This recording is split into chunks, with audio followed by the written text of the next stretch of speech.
Boris Johnson promised a new vote on his Brexit deal by Christmas and after funding pledges if the Conservatives win Britain's general election, as he launched the party's manifesto launch on Sunday. The Prime Minister said a quick lawmakers' vote on his withdrawal agreement, which was on the cusp of progressing through the Parliament before Johnson pulled it in favour of an election, would open a new chapter in Britain's history and allow the country to leave the European Union by its current deadline of January 31st. Do you want to wake up on Friday the 13th of December and find a nightmare on Downing Street? A Corbyn-Sturgeon coalition of chaos, Johnson asked a crowd in the West Midlands during the launch event. Let's go for sensible, moderate, but tax-cutting, one-nation Conservative government and take this country forwards. He criticised the Labour leader Jeremy Corbyn for pledging to stay neutral during a second referendum on Brexit, and frequently repeated his mantra to get Brexit done.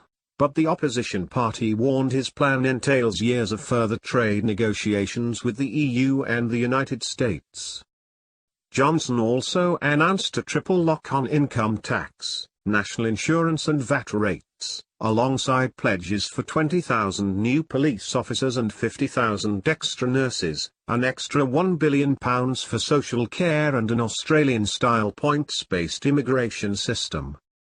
The party's manifesto elsewhere included a child care programme, and a pledge to scrap hospital parking charges.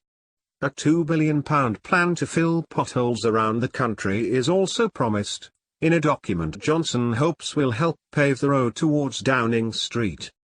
But after a bumpy 3 years of setbacks over the issue of Europe, the party's headline Brexit pledge dominated the unveiling. The manifesto pledges not to extend the Brexit transition period beyond the end of 2020, raising the prospect of a delayed no-deal split if a trading relationship cannot be agreed. Responding to the release, the Confederation of British Industry said that the inconvenient truth remains: sustainable economic growth will be risked if there is a needless rush for a bare-bones Brexit deal that would slow down our domestic progress for a generation. Johnson repeatedly insisted that spending increases are only feasible once Brexit is secured, and sought to portray the choice facing British voters as one between out-and-out, retrograde and destructive socialism and sensible one-nation conservatism. The document is more restrained in scope than the reformist agenda unveiled by the Labour leader Jeremy Corbyn last week, which promised free broadband, a major house-building programme and a hike in the minimum wage. This is the billionaire's manifesto. They bought it. You'll pay for it, Corbyn tweeted during Johnson's launch event, in keeping with his party's economically populist campaign message.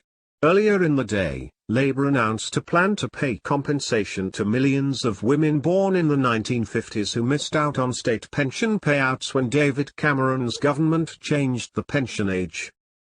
The chancellors of the two major parties had earlier clashed on their spending plans. Sajid Javid told Sky News on Sunday that Britain's spending, borrowing and debt would be out of control under Labour's vision, but his counterpart John McDonnell told the same network his party would address the priorities, the real issues facing our community.